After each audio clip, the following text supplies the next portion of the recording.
Boa tarde, pessoal, tudo bom com vocês? Espero que estejam bem. Então, hoje é mais uma aula de humanidades, né?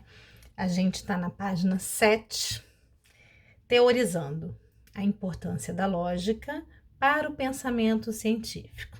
Essa primeira parte, a gente está falando da filosofia, tá? Aí, o próximo capítulo, nós falaremos mais da sociologia. Então, tá assim. A matemática, a medicina, a biologia, a filosofia e história e a música são conhecimentos bem distintos, não é? Cada campo desses saberes e de tantos outros que poderíamos listar aqui é uma ciência e possui métodos específicos para alcançar a sua forma própria, seus objetivos e seus domínios. A lógica não é uma ciência, mas um instrumento importante para a formação dela. Então, a gente se utiliza da lógica para aplicar nos métodos dentro de cada disciplina, de cada conhecimento. Então, agora a gente passa para a página 8. Ainda que cada ciência crie métodos próprios para alcançar seus objetivos e suas verdades, ela acaba seguindo leis e lógicas que foram se estruturando como verdade de base universal, auxiliando na criação de métodos. Então, nós temos aí cada ciência com seus métodos próprios, e essas ciências têm seus objetivos e suas verdades, né? E seguindo cada um as suas lógicas. Nós temos dois conceitos dentro da lógica. Uma é a dedução e outra é a indução, tá? Eu estou fazendo um resumo para não ficar cansativa a leitura da apostila, tá? Então, normalmente o raciocínio lógico se divide em duas formas, o dedutivo e o indutivo. Em um argumento dedutivo, a conclusão está necessariamente ligada aos enunciados. Um exemplo: quando chove, a grama fica molhada. Choveu hoje, portanto, a grama está molhada. É comum associar os matemáticos a esse tipo de raciocínio. É interessante observarmos que a dedução é um modelo que organiza o conhecimento que já temos. Ela não nos ensina nada que seja novo, mas é importantíssima para analisar se os enunciados são válidos ou não, né? Então, o argumento dedutivo está ligado à matemática, né? É comum fazer essa ligação do pensamento dedutivo à matemática. Por outro lado, temos a indução, né? Tem a função de determinar a regra.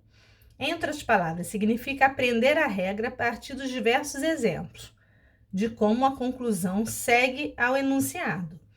Para ficar mais claro, temos este exemplo. A grama ficou molhada todas as vezes em que choveu. Então, se chover amanhã, a grama ficará molhada.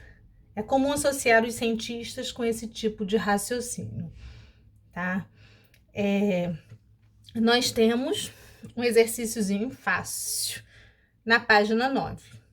E logo embaixo nós temos mentiras científicas que marcaram a história. Novos elementos. Então, tem um casinho aqui que eu vou ler rapidinho, a gente vai chegar à conclusão desse caso na próxima página, tá?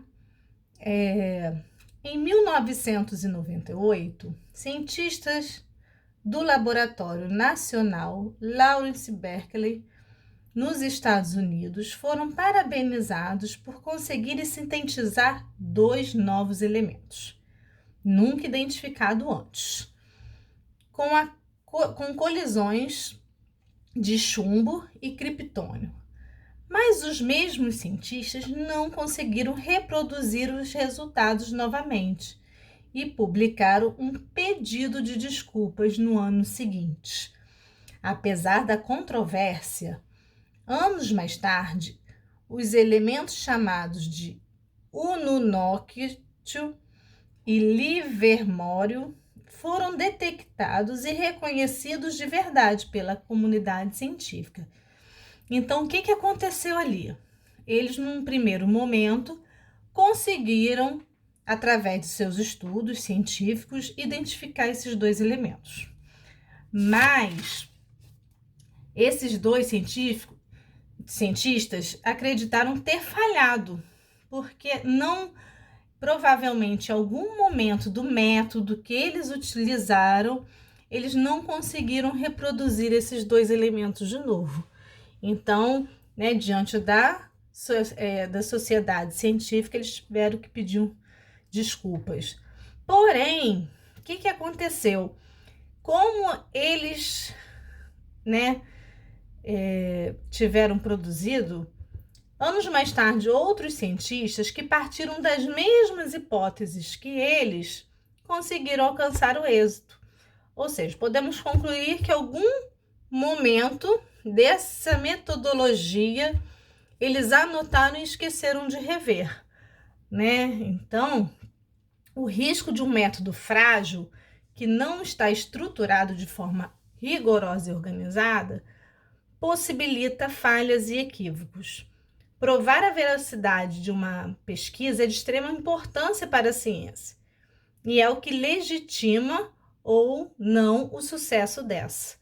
Para qualquer descoberta ou para afirmar alguma proposição, é necessário o uso de métodos, né? E a gente pode se aprofundar nisso.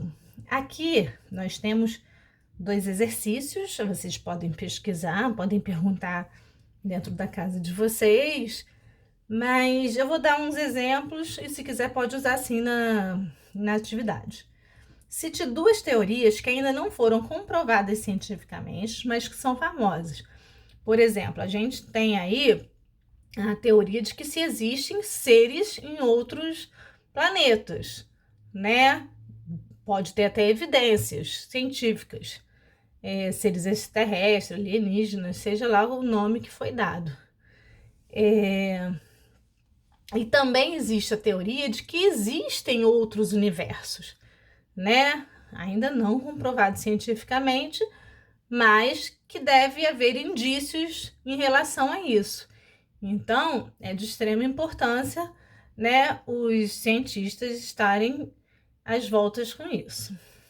Aí na questão 14 está assim: cite 2 teorias de senso comum, aos quais já sabemos que não são verdadeiras, mas que são famosas.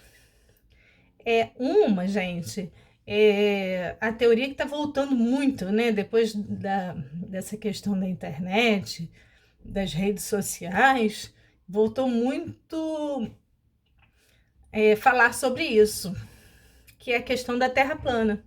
A gente está cansado de estudar, desde pequenininho vocês estudam o universo, né? Mas ainda tem uma grande parcela da população que acredita na Terra plana. Então, seria uma coisa, né?